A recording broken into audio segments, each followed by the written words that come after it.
Hi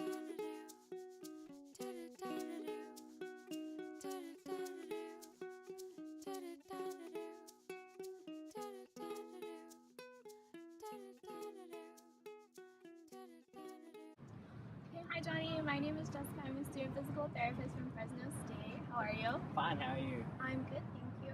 So today we're going to do a 6-minute walk test, okay? Okay. So the object of this test is to walk as far as possible for 6 minutes. Okay. You will walk back and forth in this hallway for 6 minutes. It's a long time to walk, so you will be exerting yourself. You'll probably get out of breath or become exhausted. You're permitted to slow down, to stop, and to rest as necessary. You may take a rest, like I said, but you should resume walking as soon as possible, okay, or as soon as you are able. You will be walking back and forth around. We don't have cones, so you'll be walking around the walls. You should pivot briskly around walls and continue back on the other way in the opposite direction. So I'm going to show you. So I will be this way. You would just go right around. Okay. Okay.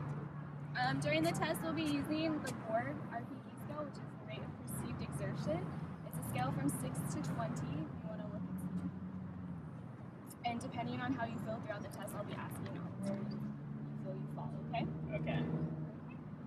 So, whenever you're ready, I'm start ready. the test. Okay.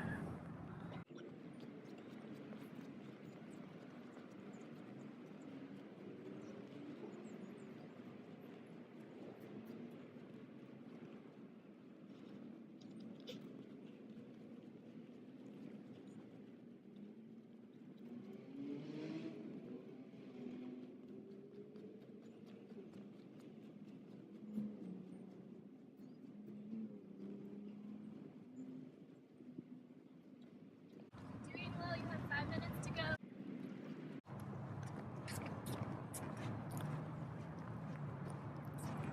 The 6-minute walk test assesses distance walked over 6 minutes as a submaximal test of aerobic capacity and endurance. The length of the test is about 6 minutes, there is no training required, and the cost is free. Populations tested are Alzheimer's disease, children fibromyalgia, geriatrics, heart failure, multiple sclerosis, Parkinson's disease, pulmonary disease, osteoarthritis, spinal cord injury, and stroke. So the equipment needed for this test is a stopwatch, markers, measuring tape, cones, a worksheet for counting laps, blood pressure cuff, pulse oximeter, BORG assessment scale, a chair, the emergency equipment in case it's needed.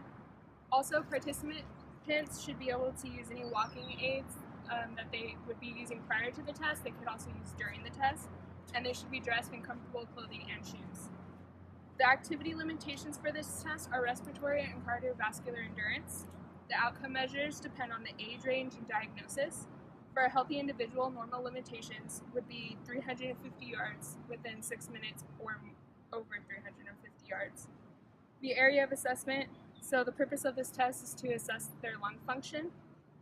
And in the ICF model, this falls under activity limitations since we are testing their endurance, and endurance is part of function and activity. On a scale of 6 to 20 on the BORG scale, where do you fall right now?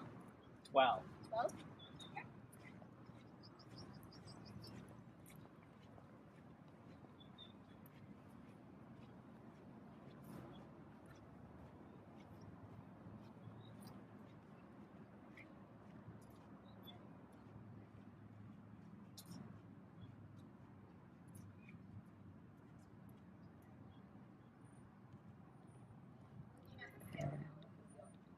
13.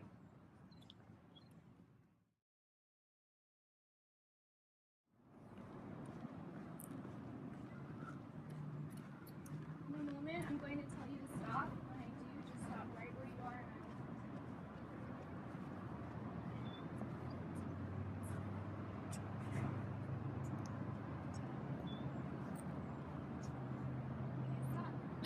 So you did 10 laps back and forth.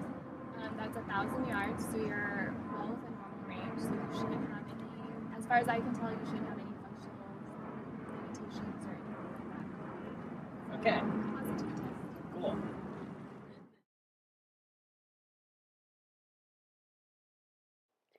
Here are some normative values for the average meters walked per differing population groups. For chronic heart failure, the average was 310 to 427 meters. For COPD, it was 380 meters.